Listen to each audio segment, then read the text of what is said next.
그래서 우선 관련된 대북 전단 관련되는 그 공방 내용도 잠시 들어보시고 이야기 이어가겠습니다. 김여정이가 법을 만들려고 하니까 이렇게 빨리 고속도로 이걸 만듭니까? 이 대북 전단 살포 금지법, 저는 이건 북한 반민주화법이라고 생각합니다. 민주화의 투사들인 여러분이 어떻게 이런 법을 만들 수 있을까? 동료 의원의 법안 발의를 그렇게 말씀하시면 안 되죠. 아니 제가 그렇게 가해자인 김정은이가 요구하는 이런 법을 효과가 있느냐 없느냐의 문제를 가지고 논의하는 거잖아요. 헌법적으로 위헌적인 소지가 다분한 법안을 이렇게 급하게 처리하는 거에 대해서 법으로 밀어붙이기 때문에 표현의 자유를 침해한다는 논란이 벌어지는 거예요. 저는 기본적으로 접경 지역 주민들의 생명과 재산과 안전이 이 법을 만들어내는 데서 그 첫 번째 이유였습니다. 정말 우리 국민의 생명이 우선인가? 북한 정권이 우선인가? 북한에서 우리 쪽에 비라를 보내면 어떤 대응을 하실 겁니까? 비라 금지 법을 만들으라고 얘기하실 것입니까? 왜 우리가 북한에 굽실거려야 됩니까?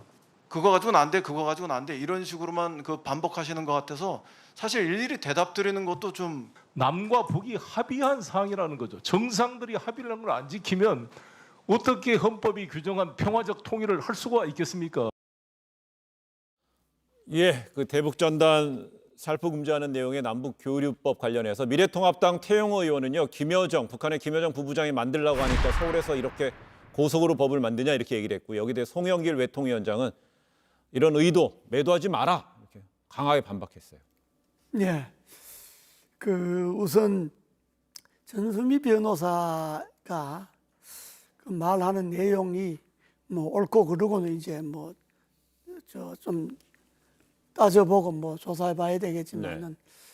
지금 이 시기에 왜 지금까지 가만히 있다가 이 시기에 전수미 변호사가 내부 고발 형식으로 저런 이야기를 하는 건지 그 사실은 좀 나는 살펴봐야 된다고 생각을 하고, 그 다음에 그 대북 전단에 이것이 무슨 그 태영호 의원이 김여정법이다 이렇게 강하게 이야기했는데 뭐 네. 그렇게 말할 수는 있겠죠. 말할 수는 있겠는데 그것보다가 그걸 따질 것이 아니고 대북 전단을 보내는 것이 우리나라의 헌법적 가치에 적합하냐 안 하냐 이것이 더 중요하게 따져야 될 일이지, 이게 뭐 누가 시켜도 법 만든다 이런 거는 그냥 지나가는 소리 아니겠어요?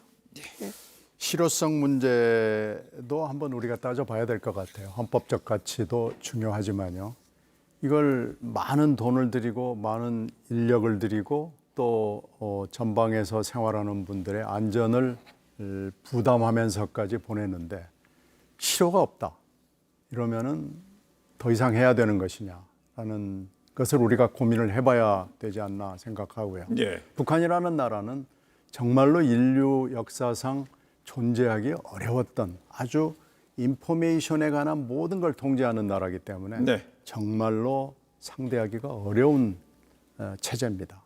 이 체제를 어떻게 해야 되느냐라는 것을 우리들이 같이 연구를 하고 방법을 찾아야지 이렇게 실효성도 없는 걸 가지고 그렇습니다. 공방을 하는 게 무슨 의미가 있을까요? 예, 뭐 주로 뭐 이제 전단을 보내는 게 뭐 북한 지역에 깊숙이 들어가는 것도 아니고 휴전선, 오히려 휴전선 남쪽에 더 많이 떨어지고 뭐 그런 거니까 네. 실효성 문제는 문제가 있는데, 그러나 통일부 장관이 이야기했듯이 접경 지역의 주민들이 생명과 안전과 직결된다 그러는데 사실 대북 전단하고 접경 지역 주민들의 생명과 안전하고 꼭 일치되는 건 아닙니다. 그래요. 오늘 이 전체회의에서 이인영 통일부 장관은요, 북한이 앞으로도 대북 전단을 이유로 해서 이 군사적 행동을 할 가능성이 다분히 있다는 것이 합리적 판단이다 이런 얘기를 해서 네. 그런 얘기를 했고요.